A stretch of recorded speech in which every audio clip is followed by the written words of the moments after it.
Hull, Sunderland, Plymouth, and now Cardiff. 8 points away from home, dropped at the death by Bristol City. It's absolutely crazy, says Cloud Gazer. And, of course, it could be the difference between getting the playoffs and not. It could have been huge, that, says another tweet. Welcome back to Where Robins Walk. It's episode 29. Thank you very much for joining us. How the hell are you doing this week? A lot happier, I hope, than these two are going to be in a second when we get into that Cardiff City game. We are talking, of course, 90th minute madness on this week's episode. And we're also getting some tweets about Sam Bell and some frustration about how he's playing at the moment. We'll get into that in a second. We're also talking about, because we're getting to the end of the season, who deserves to be promoted from Bristol City fans' point of view, and what is our worst ever kit. And do any of them beat this? We are looking for 100 likes, please. If you agree that this is the worst ever Bristol City kit, drop us a like now, and we'll get into a few more of those at the end of the video. But we've got our full team back this week. Liam, Ben, and Sam. Ethan is away, so thank you very much for joining us. Let's get straight into the Cardiff result, shall we? Liam, 8 points dropped from winning positions away from home. What is it? Is it fitness, fatigue, or mentality? I think it's concentration and the inability to manage a game properly until the latter stages of the game. Too many times we just sit back and invite teams on, and you do that, you're just asking for trouble. I think it's for me, it's more concentration and the lack of in-game management. Is that Manning's fault then, Liam? Is he the one to blame for it, or is it the players? I think it's a bit of both. I think it comes down to that they're obviously playing to what Manning tells them to, but then it's obviously you have to be big enough and bold enough to make decisions on the pitch at the same time. If it's not going, for me, if it's not going right from what's been instructed from the sidelines, you as a group of players, especially being and then captain as well, just rally everyone together and say, right, sit, dig in, make it difficult for 5 minutes, clear our lines, be structured, just be hard to break down. Yesterday for their equaliser, we had Zach Viner pressing out wide, we had Tanner pressing centre midfield, Hayden Roberts just watched the ball go past him, Naki Wells was pressing back in midfield. We're all over the place. I'm not surprised they scored. Yeah, it did look a shambles, their goal. I'll certainly give you that. Let's look at some social media takes from the game then. Ben Sam says, he kept saying that we'll learn from the last-minute goals in previous interviews, but it's happened 6 or 7 times this season, and we're clearly not learning from it. We sit deep and just smash it long to no one, and then let the attackers again. It is now pathetic. You agree, Ben? It's not good. No, that's for sure. I think especially away from home, for some reason we can't seem to hold teams in. I think a lot of late goals are common now in certain football anyway. So I think that's possibly part of it because there's so much added time on the end of all these games.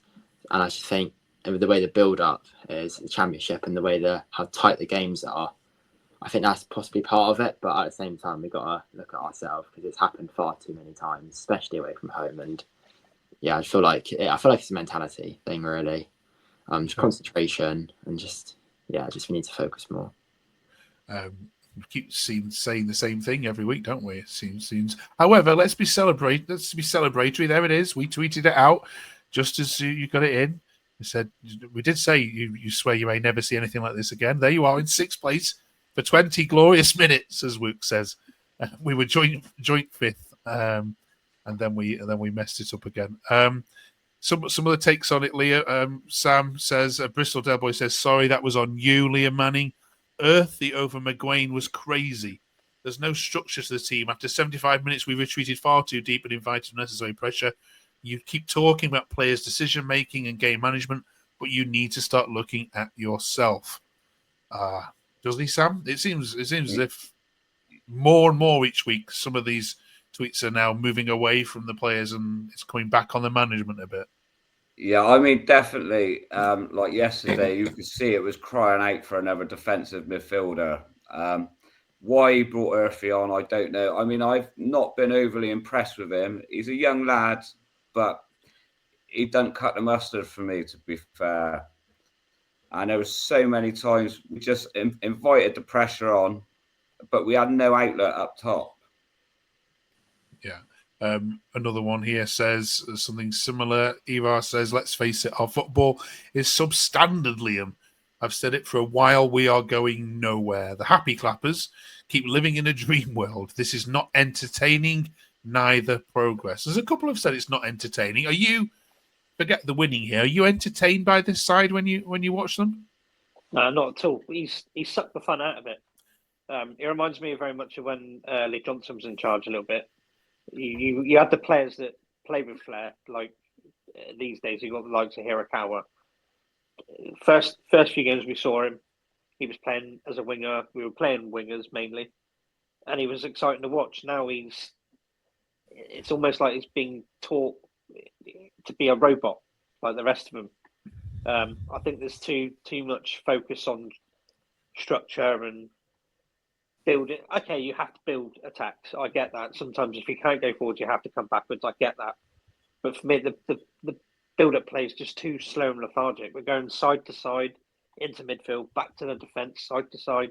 By the time we've done that 2 or 3 times, you've got 10 men behind the ball. It's absolute rubbish. I'm a keen advocate for counter-attacking football. Yeah, we win the ball back in advantageous areas. Get forwards. Don't worry about passing it around, getting players. Get the ball forwards. Have runners run beyond the centre forwards. Have people running behind the defenders on the opposing teams. So for me, people say, "Oh, there is progression. The football's better." It's not better. It's boring to watch. I can't remember the last time I come away from a game thinking that was really exciting. Probably West Ham away last season. That was probably the last time I thought that was actually quite good to watch today. Maybe Saints. But yeah, for me, it's too predictable, way too predictable. And teams are figuring it out now, and he hasn't got a plan B. It doesn't seem like he's helping himself either, Ben, because in his post-match comments, he talked about the scheduling of the games and how it's having an impact on the players of 3 games a week, which is the same for every club, by the way. So I don't understand the Simmer said that. Football Analytics says McCrory neglected the scheduling. Take ownership, Liam. You picked an unchanged team. You've got sports science. You've got a player who broke down pre-Christmas because of too much load, quoting RM. The team lack energy. Take ownership, Liam. You picked an unchanged team. So it's right, isn't it, Ben? You can't have a go about scheduling and players just not feeling it if you actually then don't rotate the squad from Wednesday night's game against Stoke.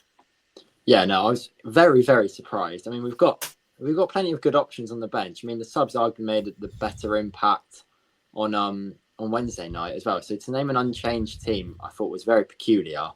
I think we was a little bit unlucky with the scheduling to have the early kickoff on Saturday morning and then the Wednesday night game, but that kind of makes it more of a reason to change. So I don't know what he's seen, whether or not he just wanted to stick the same or he just felt like some of the players on the bench weren't given an impact. But yeah, I thought it was very peculiar and it kind of worked against us in the end because we looked just a bit flat overall in general. Okay. We'll talk about the Middlesbrough game in a second, and of course the return of Tommy. Tommy's back on Friday. We'll get your views on that in a minute. But first of all, we're going to talk about a player, Sam. Last week it was Viner getting all the criticism. So thank you for all your comments on last week's video, sticking up for him. This week is a different player. As Alex here, and this is one of many, says, I never want to see Sam Bell in a City shirt again. He's only here because his dad was a half-decent player. Absolutely useless player. Tool station at best. I mean, it's ridiculously harsh, isn't it? But is there an element of some truth in there, Sam? Well, we've lost you there, Sam. Liam, can we go to you on that one? Oh, no. Are you there, Sam? Oh, sorry, he's there. Go on. He's there. Go on, Sam. Yes, sorry, I don't know what's going on with my laptop tonight. It's been fine the last few weeks, but it just decided to have a brain freeze. It's a bit like the City defence in the 90th minute at the moment. Right, did you hear our tweet there about Sam Bell? No. Okay. He's gone again. He's gone. Right, Liam, what's your opinion on it? I can see why the criticism is given to Sam Bell, but on the flip side, he's been played completely out of position again. For me, his best position's wide of a 3. And when he is out there, he is effective because he has the pace to run in behind. He's direct. He's almost an old-fashioned winger. He's direct. He runs at a full-back. End product might not be brilliant all the time, but neither's Mehmeti's. And people seem to be loving him at the moment because he scored a few goals this season. But on the whole, recent games, Mehmeti has been really poor as well. So I think you could have cherry-picked any of the players for criticism. I don't think Mehmeti was all that yesterday. But I can see where they're coming from at times. But in his defence, like I said, we're not playing the formation that suits his style of play.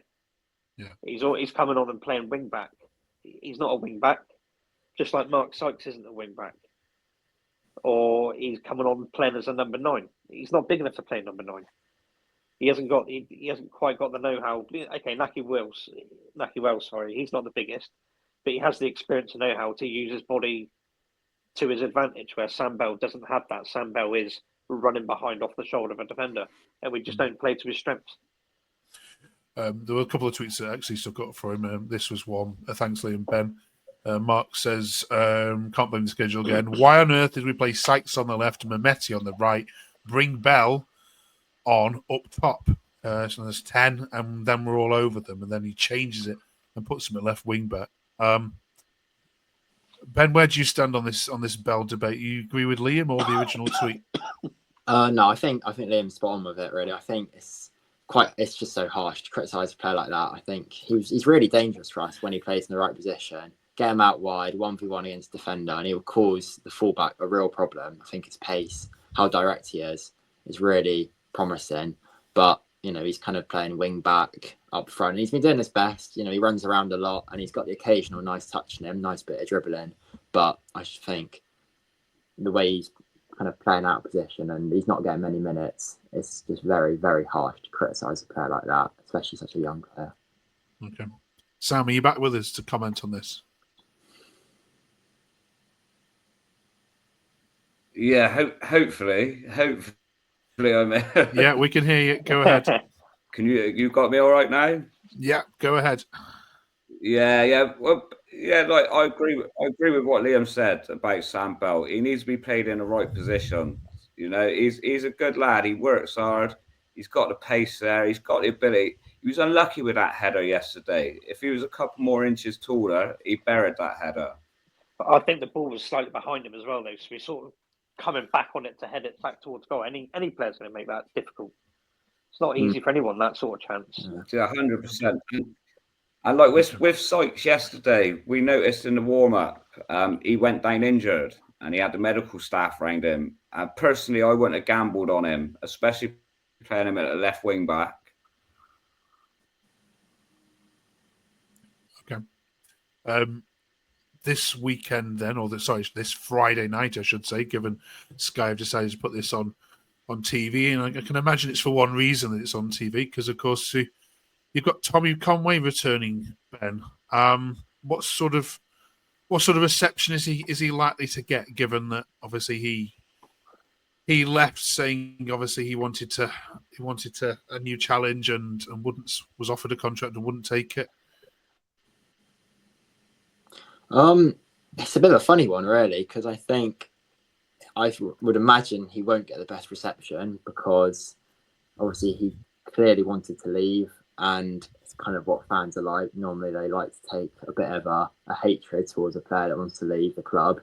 But at the same time, I would feel for the lad a little bit if he was to get such a bad reception, because he's scored some of our most iconic goals in the past couple of seasons. He's a local lad, and I'm sure he still has the club at heart still. So I imagine he'll not get the best reception, but I kind of do hope he does get a decent reception. And I would feel for him because he always seems like a really nice lad, and he's local, so he's come through the academy and he's been great for us really the past couple of years. So it's an interesting one. Liam, will you be booing him? I don't need to answer that question, really, do I? No, I can see where Ben's coming from, but you have to take the whole he's a local lad completely out of the equation. For me, he wanted to leave. he's left. He didn't seem to be on particularly good terms when he left. So I hope it's as hostile as it can be for him. Make it uncomfortable for him. But we just know he's going to score in the 89th minute and celebrate. So it's one of those, isn't it? I hope it's hostile for him personally. Okay. What about you, Sam? Will you be booing him? Yeah, 100%. But my daughter's going to go mad with me because she loves Tommy Conway, my daughter, after everything he'd done for her. But the way he left the club, I think he deserves a boo from us all. Okay, all right. So Ben will be cheering then. I don't know about cheering. I never said I'll be cheering. Okay. No, just get excited. All right. All right.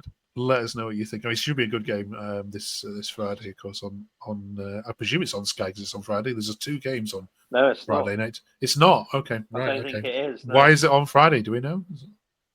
No idea. Nice. Okay. Harsh on Borough fans. Yeah, it's massively harsh on Borough fans, isn't it? Okay. All right. Well, I say we'll be watching. I'll probably have to get the Fire Stick out for it once. No. That's illegal. You shouldn't be doing those things. Yeah. Right. Okay. On to our other items then this week. It's hotting up now. We've got 13 games left of the season, something like that. So we're asking for your predictions. We're starting at the top of the league, of course, because that is getting very, very, very, very interesting. And I think it's fair to say, isn't it, Sam, that 2 of the positions that are going to go up are going to come from these four clubs. So based on what you've seen as a Bristol City fan, who deserves to be promoted based on what you've seen so far in terms of style of football and other things which you think would make a good Premier League addition?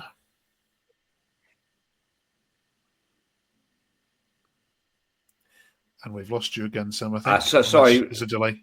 Yeah. Out of them, I'd like to see Leeds go up, to be fair, and maybe Sunderland. Okay, Liam. If I'm completely, I haven't been particularly when they've played us. I've not really been impressed by any of them. Oh right, okay.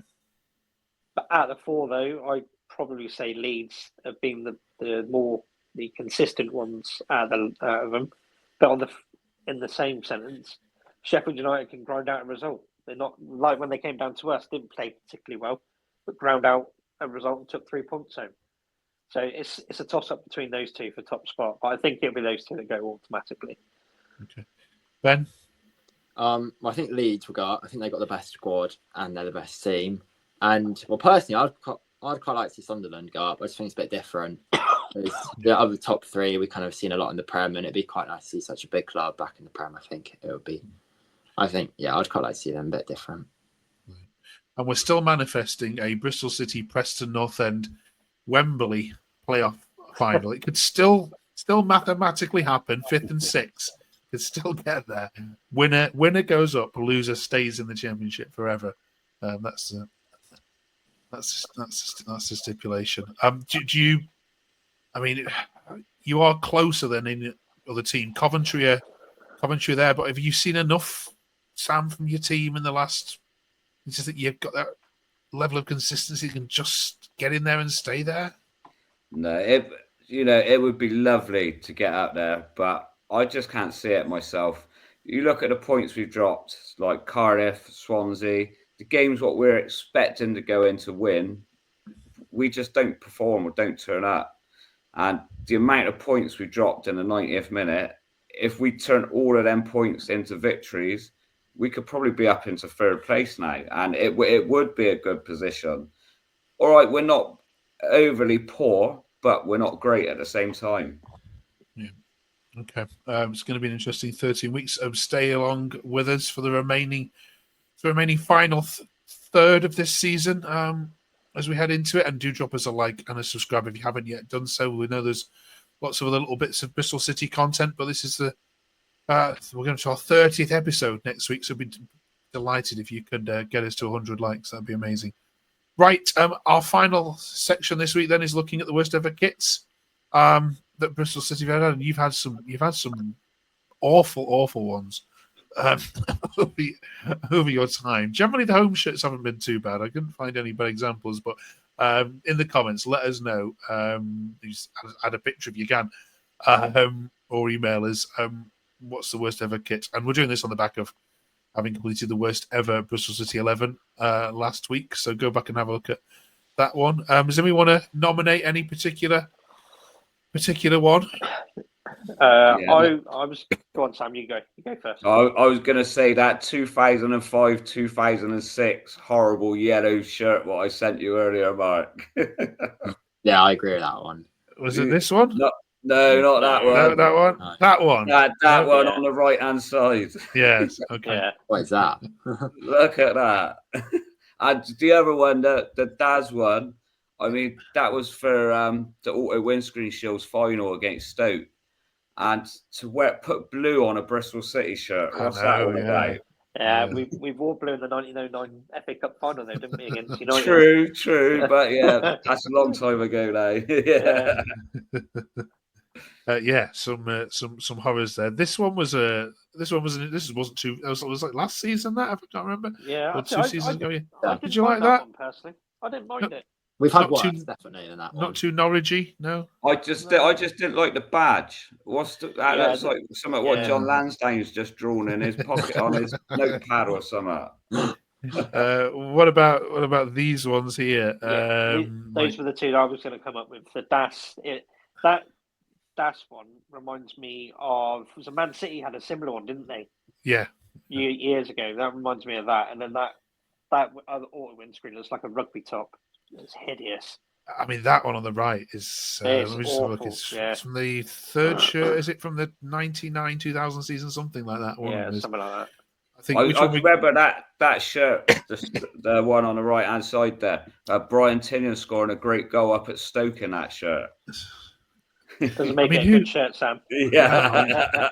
I mean, who thinks that green and red and can go together? Not It's just- combo. It's either a rugby shirt or something a jockey would wear at the Grand National. Absolutely. It's awful. I think we found our winner on here, but can you beat that? Let us know in the comments, please. That would be absolutely amazing. Right, that is, of course, it for this week. Thank you very much, you three. I hope you're feeling better, Liam. We seem to have got the same. Yeah. The same small chest infection going around. We've made it through. Thank you very much. Enjoy Middlesbrough, all three of you, on a cold Friday night. Give Tommy lots of encouragement as he trots out, and we'll catch up with you in 7 days' time to review how that's gone. Thank you very much. Have a great week, everyone.